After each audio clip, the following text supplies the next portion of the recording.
Hello,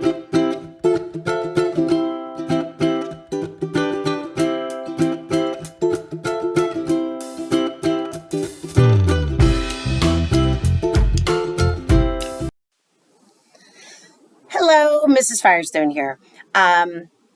What I'm going to do is I'm going to run through everything you need to know about this UFLI thing. So when you are at home, you understand how to do it, what to do, and you're not hearing, that's not how Mrs. Firestone does it. So this is these are my tips for you. First, and I sent home the extra supply box with a fat and a skinny expo marker. I also have in there, I have 2 pencils and a highlighter. And the only other thing I'm going to ask you to do is put some letters in there. So either inside the binder, we have the letter sheet. And then in the back of that letter sheet, I have cardstock, colored cardstock. You're going to want to cut these apart. So poof, I cut those apart right here. And I have them in 2 bags, and I have letters I know and letters I'm going to learn. Even if your kinder knows all the letters and all the sounds, I'm going to beg you that you only put into this bag the letters that we have learned in school, because that's going to make most sense for what you are going to do at home and the half sheets of the home practice for you. If you don't want to use the paper ones, if you have plastic letters at home, that's great, but please make sure that they are lowercase letters. And sometimes they have them at the dollar store, sometimes they have them in the toy sections of different places. However, a lot of times they're the uppercase letters, but for this, we want them to make sure that they have the lowercase letters. So whichever one you do, put all of your materials that you're going to use into the box. Keep this box at home. Keep it somewhere that you know where it is, or keep it in your kiddo's backpack, and then they'll be able to use it whenever you need to. So, binder, what do you need to know? You do not need to do everything every night at all. This is just home practice. This is not homework. This is just to have your kiddo come home, explain to you what they did during the day. This will help jog their memory about everything they did other than special and recess, and they'll be able to tell you more about their day. The binders will come home on a Monday. You can keep them at your house. Keep them at your house on Monday, Tuesday, Wednesday, Thursday, but please remember to put them in the backpack on Thursday, because Friday we are going to be filling them up with our new papers that we learned for the week. So we're going to need them back on Friday. So on Monday, you have them with new information. This first paper is going to explain each step of the home practice. But if you listen to the video, you don't even have to read what this is. So the home practice comes in half sheets, and normally they look like this. However, we normally do 2 lessons a week, so we can put on 1 paper. The first thing that you have at the top is new concept words, and what those are going to be is whatever concept we just learned for during the week. These are going to be the words. These are going to be the words that are going to go hand in hand with that concept. Let's start with reviewing letters. First, you're going to get your letters from the I Know bag, and you're going to have your child take the letters, and in UFLI we say something a little silly. We say the letter name, and then we use the word spells, and we say the letter sound. So it looks like this. F spells F, D spells D, P spells P, O spells Ah, N spells N, M spells M, I spells I, T spells T, S spells S, A spells A.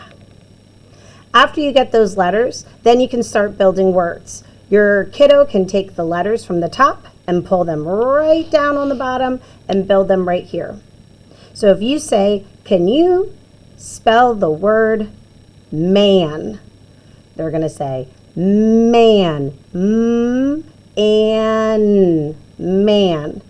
Ooh, I hear a whiny A.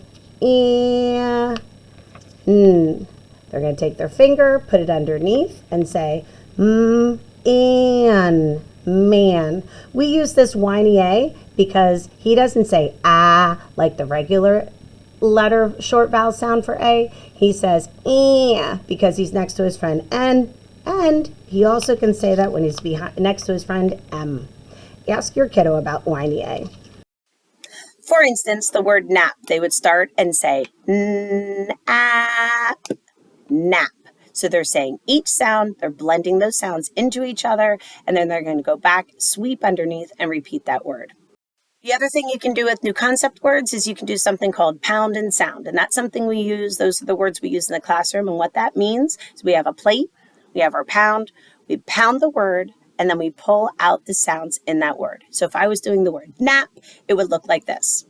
Nap, n-ap, and that's how I pull apart my sounds. So you could read the words and have your kiddo pull apart the sounds, or you could have them read the word and then think of the sounds and write each sound. You could have them do it in the front of the binder.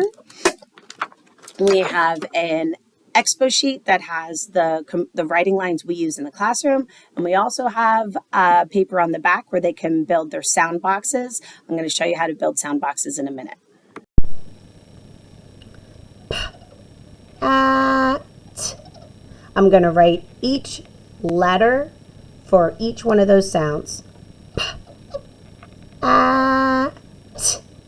Pat. And I can write it underneath without any spaces. Pat.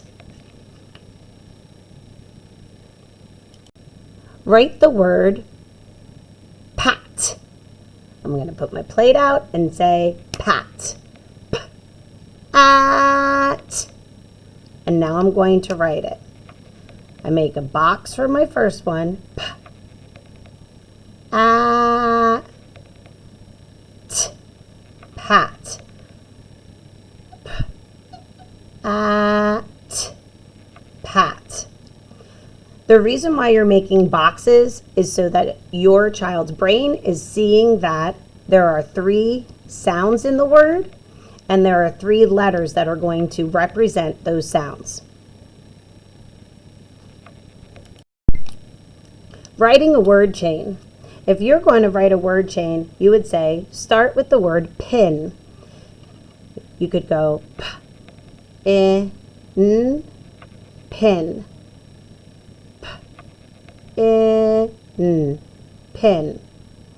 I put those 3 dots because there's 3 sounds in my word, and I want to make sure I have each one of the sounds when I build my word. I could write my word underneath it, pin. Change pin to tin. T. Oh, I'm going to take away this sound, and that's a t. So when I rewrite my word, I'm going to write t, in, tin. Change tin to tip. Tip.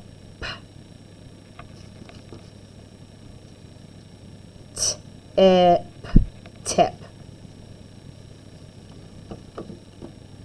You can also just have them write the letter sounds. If you say the sound, they can write that letter. If you say, write the letter that spells they're going to write M and say, M spells m. This is also a great place to be able to write your sentence. You can say the sentence, it is a fin. They would write, it is a fin. Fin. Fin. It is a fin. Next up for home practice is irregular words. We also call those heart words. The reason we call them heart words is because the heart part is the part you need to memorize, the part that doesn't make sense, or the heart part is the part we have not learned yet. We haven't learned the phonetic rule to explain why that is why it's making that sound.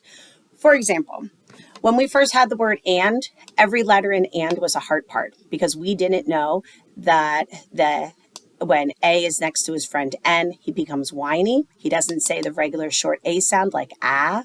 He says eh, and we have N. He says n, and when they're together, they say en. So in the beginning, we didn't know that rule, and we also didn't learn the letter D. So all three sounds were a heart part, and this whole word was a heart word, and it says and. So that's how we learned it. But then when we learned the fact that we had whiny A, then the hearts became squares, because now we know that rule, and we don't have to memorize that part anymore, because we actually know the rule to sound out and, but I still had the heart for D because we didn't learn the letter D yet. However, after this week, we now know that N has that whiny A because he's next to his friend N.